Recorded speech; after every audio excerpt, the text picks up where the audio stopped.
Hello everyone, welcome back to our channel. Current affairs की series में आप सभी का स्वागत है।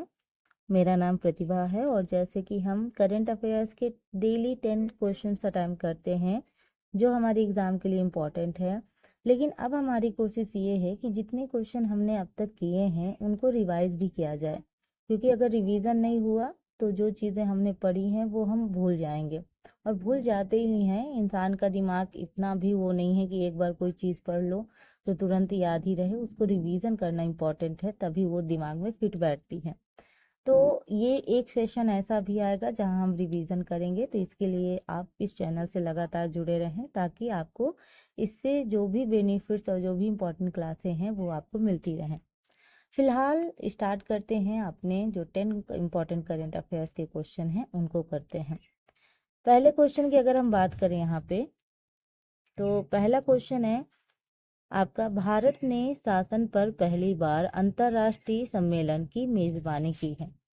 तो भारत पहली बार अंतर्राष्ट्रीय प्रशासनिक विज्ञान संस्थान यानी IIAS के वार्षिक सम्मेलन की क्या कर रहा है, मेजबानी कर रहा है। IIAS DARPG इंडिया कॉन्फ्रेंस 2025 का आयोजन 10 से 14 फरवरी 2025, जो कि निकल चुकी है डेट, नई दिल्ली में किया जा रहा है।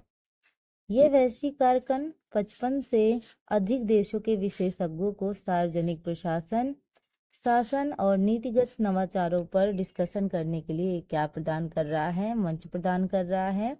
और इस सम्मेलन के अंतर्गत IIAS की वार्षिक महासभा बैठक भी आयोजित की जा रही है। ठीक है, नेक्स्ट क्वेश्चन की बात करते हैं। तो ये काफ़ी इंपॉर्टेंट है, अगर मैं कहूँ तो वेरी वेरी इंपॉर्टेंट क्वेश्चन है ये। यहाँ पे बात हो रही है कि कौन है तुलसी गबार्ड।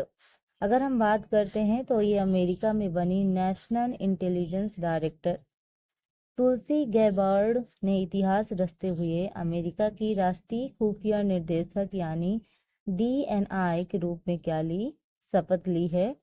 अगर हम बात करें तो यह अमेरिका खुफिया समुदाय का नेतृत्व करने वाली पहली हिंदू बनी है।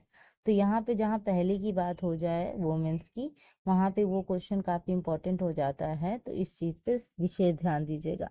अगर हम बात करें तो 18 खुफिया एजेंसियों की ये क्या है, हेड हैं यानी प्रमुख है।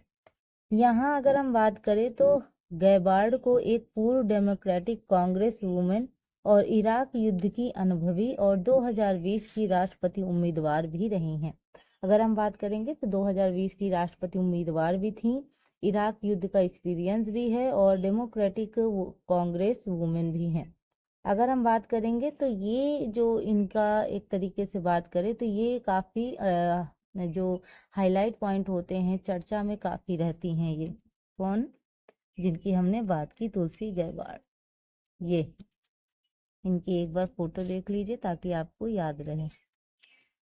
नेक्स्ट क्वेश्चन की बात करें, चैंपियंस ट्रॉफी 2025 ICC, एक सेकेंड, ICC ने शिखर धवन को ब्रांड एम्बेसडर नियुक्त किया है। तो ICC चैंपियंस ट्रॉफी 2025 की मेजबानी पाकिस्तान और दुबई में 19 फरवरी से 9 मार्च 2025 तक की जाएगी।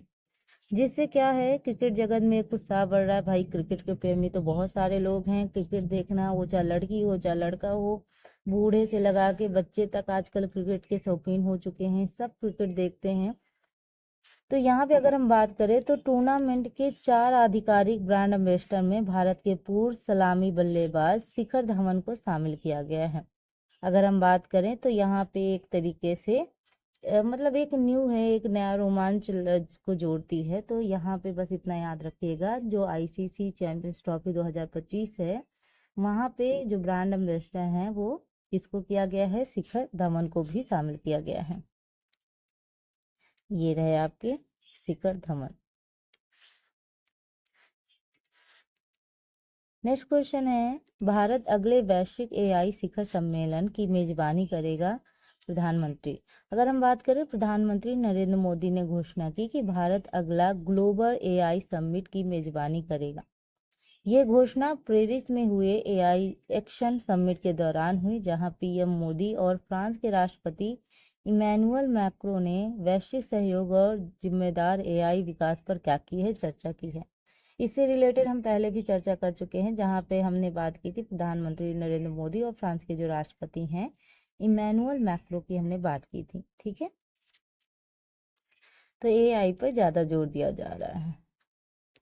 तो पीएम मोदी ने किया एआई शिखर सम्मेलन का आगाज। साब ने लेजर चेतावनी प्रणाली के लिए HAL के साथ समझौता किया। तो स्वीडन रक्षा कंपनी जिसका नाम है साब, हिंदुस्तान एरोनॉटिक्स लिमिटेड यानी HAL के साथ electronic warfare laser warning system 310 LWS 310 के निर्माण में क्या किया है, सहयोग के लिए समझौता ज्ञापन पर क्या किए हैं, हस्ताक्षर किए हैं यानी साइन किए हैं। यह समझौता 13 फरवरी 2025 को हुआ है। उद्देश्य क्या है इसका, भारत के रक्षा क्षेत्र को क्या करना, मजबूत करना और मेक इन इंडिया पहल के तहत उन्नत लेजर वार्निंग सिस्टम का घरेलू निर्माण सुनिश्चित करना। तो ये इसका क्या है, पर्पज है यानी इसका उद्देश्य है। ठीक है, नेक्स्ट क्वेश्चन की बात करें। आरबीआई ने एयू स्मॉल फाइनेंस बैंक में टेमासेक यूनिट की हिस्सेदारी बढ़ाने को क्या दी, मंजूरी दी है। तो भारतीय रिजर्व बैंक यानी आरबीआई ने जूलिया इन्वेस्टमेंट को एयू स्मॉल फाइनेंस बैंक में अपनी हिस्सेदारी 7% तक बढ़ाने की क्या दी है, अनुमति दी है। जूलिया इन्वेस्टमेंट टेमास्क होल्डिंग की एक सहायक कंपनी है। ठीक है, अगर हम बात करें तो निवेश भारत के वित्तीय क्षेत्र में बढ़ती वैश्विक रुचि को क्या कर रहा है, दर्शा रहा है। जयपुर स्थित AU small finance bank Bharat का सबसे बड़ा स्मॉल फाइनेंस बैंक यानी SFB है, जो रिलेट सूक्ष्म लघु और मध्यम उद्यमों यानी MSMEs को वित्तीय सेवाएं क्या करता है, प्रदान करता है। तो जयपुर में जो एयू स्मॉल फाइनेंस है वो भारत का सबसे बड़ा स्मॉल फाइनेंस बैंक है, याद रखिएगा। ये रहा।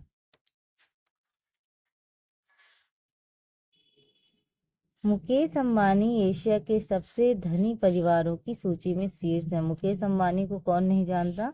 तो एशिया के सबसे धनी परिवार यानी अगर कहें तो वैश्विक अर्थव्यवस्था को आकार देने में इनकी भूमिका रही है। ब्लूमबर्ग की 2025 एशिया के सबसे अमीर परिवारों की रैंकिंग के अनुसार मुकेश अंबानी और अंबानी परिवार ने शीर्ष स्थान रखा है। ठीक है, तो यहाँ पे अगर आप देखना चाहें, ये मुकेश अंबानी का परिवार है पूरा। इनको तो आप जानते ही होंगे। ये अभी संगम में नहाने के लिए आए थे, तो इनको पकड़ने के लिए 4-5 लोग लगे हैं। जैसे ही गंगा जी में घुसे वैसे ही डूबी गए, मतलब डूबी गए मतलब उभर नहीं पाए। ये उभरने लायक है भी नहीं। इनका इनका देखिए वेट, देखिए कितना ज़्यादा है।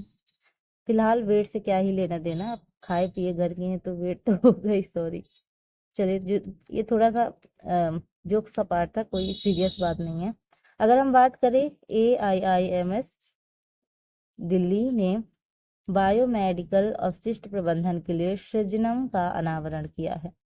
तो अगर हम बात करें, भारत ने बायोमेडिकल कचरा प्रबंधन में एक बड़ा कदम उठाया है। एम्स दिल्ली में सृजनम के रूप में देश की पहली स्वचालित बायोमेडिकल कचरा परिवर्तक प्रणाली क्या की है, शुरू की है। विज्ञान और प्रौद्योगिकी मंत्री डॉक्टर जितेंद्र सिंह ने 10 फरवरी 2025 को स्वदेशी नवाचार का क्या किया है, उद्घाटन किया है। CSIRNIIST तिरुवनंतपुरम ने विकसित किया है इसको। अगर हम बात करें तो सृजनम, याद रखिएगा ये किसने विकसित किया है, इसका जहाँ पे विकसित किया है CSIRNIIST तिरुवनंतपुरम। ठीक है, अगर हम बात करें तो पर्यावरण के अनुकूल और किफायती समाधान ये प्रदान करेगा।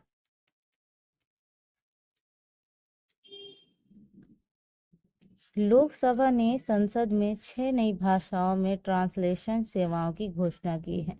तो एक तरह से भाषाई समावेशन को बढ़ावा देने के लिए लोकसभा के जो अध्यक्ष हैं ओम बिरला ने बोडो, डोगरी, मैथिली, मणिपुर, संस्कृत और उर्दू को अनुवाद सेवाओं में शामिल करने की क्या की है, घोषणा किया है। अगर हम बात करेंगे तो यहाँ पे 8वीं अनुसूची में सूचीबद्ध 22 भाषाओं के लिए अनुवाद सेवाएं प्रदान करने की व्यापक योजना का हिस्सा है। हालांकि संस्कृत को शामिल किए जाने पर विवाद भी हुआ है, क्योंकि इसकी संवाद क्षमता और आधिकारिक राजभाषा के रूप में स्थिति पर सवाल उठ रहे हैं। संस्कृत में थोड़ा सा वैसा है, तो इस वजह से शायद ये चीज़ हुई है। बाकी हमारी जो भाषाओं हैं, भाषाओं में जो ये आपकी बोडो, डोगरी, मैथिली, मणिपुर, संस्कृत और उर्दू, इन भाषाओं को अनुवाद सेवा में शामिल करने की क्या की गई है, घोषणा की गई है। नेक्स्ट क्वेश्चन है, मोदी ने फ्रांस के राष्ट्रपति और प्रथम महिला को भारतीय परंपराओं को दर्शाने वाला उपहार दिया। तो प्रधानमंत्री नरेंद्र मोदी ने फ्रांस की 2 दिवसीय यात्रा के दौरान राष्ट्रपति इमैनुअल मैक्रो और प्रथम महिला ब्रिटिश मैक्रो को भारत की समृद्धि और क्या है कलात्मक विरासत को दर्शाने के लिए उपहार दिया है, यानी जिसको हम कहते हैं गिफ्ट। तो यहाँ अगर हम बात करेंगे तो ये रहा, ठीक है, इस तरह की। तो ये रही इम्पोर्टेंट करंट अफेयर्स के क्वेश्चन। हम बहुत ज़्यादा करंट अफेयर्स के क्वेश्चन इसलिए अटैम्प्ट नहीं करते हैं ताकि ऐसा ना हो कि एक साथ बहुत ज़्यादा पढ़ लेने से भी दिमाग से वो बाहर हो जाते हैं। तो इसलिए है कि थोड़ा थोड़ा करके पढ़ा जाए ताकि वो दिमाग में कलेक्ट होते रहें। तो यहाँ मेरी कोशिश यही है कि धीरे धीरे करके ही करंट अफेयर्स अगर आप डेली डेली पढ़ते जाएंगे तो आपका करंट अफेयर्स भी स्ट्रांग हो जाएगा। तो करंट के क्वेश्चन वैसे टफ होते ही हैं, तो इसलिए एक साथ बहुत ज़्यादा नहीं पढ़ना चाहिए, थोड़ा थोड़ा करके पढ़ना चाहिए। जैसे होता है ना, मीठा थोड़ा थोड़ा करके खाओ तो डायबिटीज़ होने का डर नहीं रहता, बाकी एक साथ खा लो तो रहता कि भाई डायबिटीज़ जल्दी हो जाएगी, तो वही दिक्कत है। बाकी अगर आपको इस क्लास में कहीं कोई प्रॉब्लम है, आप कुछ अपने कमेंट्स के थ्रू कहना चाहते हैं तो आप कह सकते हैं। बाकी मेरी लगातार कोशिश यही है कि मैं आपको एग्ज़ाम तक आपकी प्रिपरेशन और अच्छी कर सकूं, ताकि आप एग्ज़ाम में करंट अफेयर से रिलेटेड कोई भी क्वेश्चन आपका मिस ना हो। तो ये रही आज की क्लास। आई होप आपको ये क्लास पसंद आई होगी। अगर आपको ये क्लास पसंद आए तो आप लाइक करें, शेयर करें एंड सब्सक्राइब करें। Thank you for watching. Thank you so much. Bye bye.